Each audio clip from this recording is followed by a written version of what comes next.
Assalamualaikum warahmatullahi wabarakatuh. Perkenalkan, nama saya Dede Irwan. Saya dari kelompok 8. Di sini saya akan mereview resume materi dari pasca LTKM dan inaugurasi minggu kemarin sebagai bukti kehadiran. Materi yang pertama itu ada logika. Sejarah logika menurut Thales, orang yang meninggalkan dongeng takhayul berpaling pada akal budi untuk memecahkan rahasia alam semesta.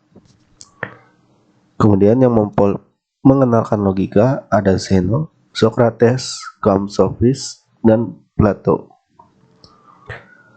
Logika lahir atas jasa Aristoteles.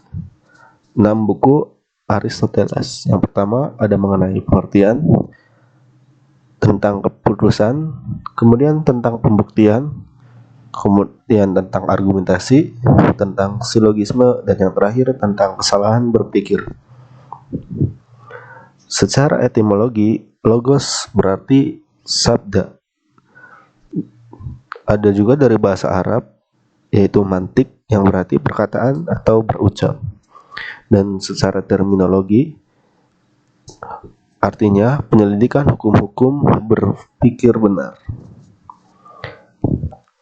Kemudian di sini ada pengertian ilmu pengetahuan. Ilmu yaitu pasti atau logis, dan pengetahuan dibagi menjadi dua, ada priori dan posteriori. Kemudian ada silogisme. Silogisme yaitu penarikan kesimpulan secara deduktif. Yang pertama ada silogisme invalid. Premis mayor berbunyi semua anjing makan daging, dan premis minor berbunyi budi makan daging. Kemudian ada conclusion yaitu budi adalah anjing. Itu adalah silogisme invalid. Kemudian ada kriteria kebenaran. Kriteria kebenaran ada 3. Yang pertama ada koherensi, yaitu konsisten. Yang kedua ada korespondensi, yaitu pernyataan sesuai kenyataan. Kemudian ada yang terakhir ada pragmatis, yaitu kegunaan di lapangan. Next, kemudian ada teori kebenaran. Teori kebenaran ada 4. Yang pertama ada kebenaran secara universal, yaitu kebenaran secara menyeluruh. Dan kemudian yang kedua ada kebenaran secara partikular, yaitu kebenaran secara kelompok. Kemudian kebenaran singular, yaitu kebenaran pribadi. Dan yang terakhir ada kebenaran relatif, yaitu kebenaran yang bersifat sementara. Kemudian ada hukum dan asas logika. Yang pertama ada principium identitas. Kedua ada principium contradiction. Yang ketiga ada principium exclusivity. Dan keempat ada principium ration sufficient. Kemudian poin selanjutnya ada kesalahan berpikir. Kesalahan berpikir ada 7. Yang pertama ada fallacy of dramatic instance. Yang kedua ada fallacy of retrospective determination. Yang ketiga ada fallacy of post hoc ergo propter. Yang keempat ada fallacy of misplaced concordance. Yang kelima ada fallacy of argumentum ad verecundium. Yang keenam ada fallacy of composition. Ketujuh fallacy of circular reasoning. Kemudian ada kecerdasan emosional. Secara etimologi, kecerdasan berarti kesempurnaan perkembangan akal, sementara emosional berarti perasaan. Dan secara terminologi, kecerdasan emosional adalah kemampuan untuk mengendalikan emosi. Ya, secara terminologi kecerdasan emosional yaitu kemampuan untuk mengendalikan emosi. Kemudian di sini ada perbedaan mood dan emosi. Mood itu tidak ada yang mendasari, sementara emosi ada yang mendasari. Emosi ada dua, yaitu primer dan sekunder. Emosi primer yaitu ketika marah, dan sekunder yaitu tentang cinta, simpati, dan sedih. Kemudian selanjutnya ada ciri-ciri kecerdasan emosional. Ciri-ciri kecerdasan emosional ada 5. Yang pertama adalah self awareness. Yang kedua ada manajemen emosional. Ketiga ada motivasi. Keempat ada empati, dan yang terakhir ada menjaga hubungan. Selanjutnya ada 4 kepribadian manusia. Yang pertama adalah koleris, yaitu buat keputusan. Yang kedua ada sanguinis. Yang ketiga ada pragmatis. 3 berarti. Materi selanjutnya yaitu ada analisis sosial. Cara etimologi. Analisis berarti penyelidikan suatu peristiwa. Dan sosial berarti sekumpulan masyarakat. Dan secara terminologi, analisis sosial yaitu penyelidikan peristiwa di masyarakat. Kemudian tujuan analisis sosial. Yang pertama, menguraikan permasalahan. Kedua, sebagai sistem sosial. Yang ketiga, lembaga-lembaga sosial. Dan yang keempat, kebijakan publik. Kemudian ada unsur-unsur analisis sosial. Yang pertama ada agama, kemudian ideologi, ketiga ada ras atau suku, keempat politik, dan terakhir ekonomi.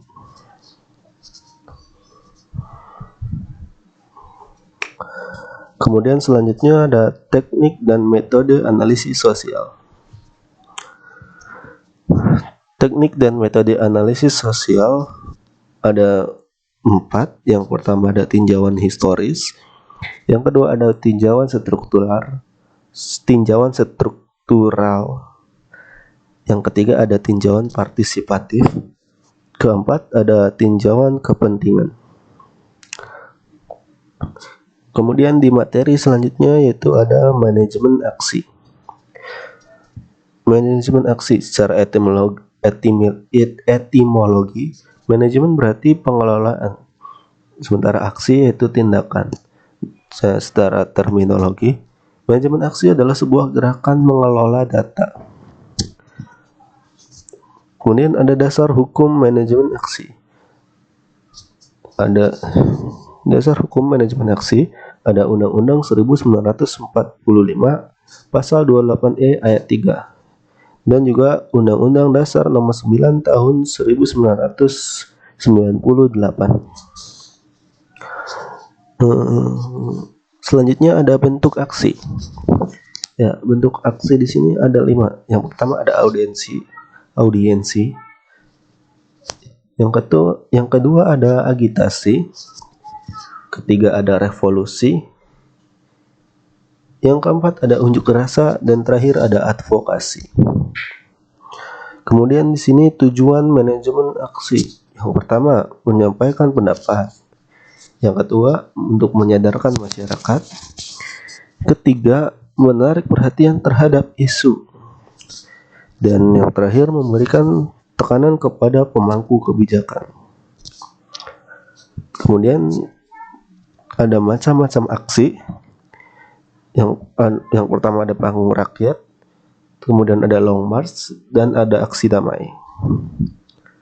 Di sini juga ada macam-macam masa aksi, yaitu satu masa ideologis, yang kedua ada masa solid, yang ketiga ada masa cair, dan yang keempat ada masa menguap. Selanjutnya macam-macam sifat aksi. Ada aksi sporadik dan aksi terencana. Selanjutnya manajemen dan perangkat aksi.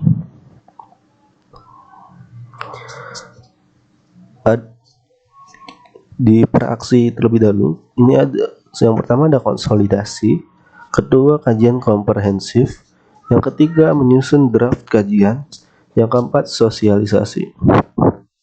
selanjutnya ada teknik lapangan atau teklap. Ada banyak teknik lapangan di sini. Yang pertama kita harus menyelesaikan administratif, kemudian penentuan koordinator lapangan, kemudian menentukan survivor, menentukan negosiator, dinamisator, tim kegiatan, LBH, media aksi, hari aksi, tanggal aksi, waktu pelaksanaan, tempat aksi, dan penentuan jalur evakuasi. Kemudian ada perangkat aksi. Dan saat hari pelaksanaan, yang pertama kita harus mengikuti arahan, dan yang kedua jangan mudah terprovokasi. Kemudian yang ketiga kita selalu mengikuti perkembangan dari aksi tersebut. Kemudian ada pasca aksi. Di sini pasca aksi yaitu setelah aksi itu dilakukan. Yang pertama kita melakukan evaluasi, kemudian melakukan tindak lanjut, dan melakukan aksi skuadis dan aksi perencanaan. Nah, itu adalah materi dari manajemen aksi. Di materi selanjutnya kita ada teknis persidangan. Di sini ada peserta persidangan, yaitu peserta penuh, bicara, suara, memilih, dipilih, dan peserta peninjau, yaitu bicara. Dan di sini ada beberapa mekanisme interupsi yang bisa kita pelajari dalam teknis persidangan. Yang pertama ada point of order, kedua ada point of information, yang ketiga ada point of clarification, yang keempat ada point of privilege, yang kelima ada point of question, keenam ada point of justification, yang ketujuh ada point of affirmation. Ya, itu materi yang saya dapat dari pasca LDKM dan inaugurasi Fakultas Teknik Musika 2022. Mungkin sekian saja penjelasan dari saya.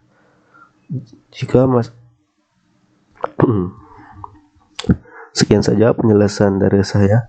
Mohon maaf bila masih banyak kekurangan dalam menjelaskan materi yang saya sampaikan atau review yang saya sampaikan. Wabillahi taufiq wal hidayah. Wassalamualaikum warahmatullahi wabarakatuh.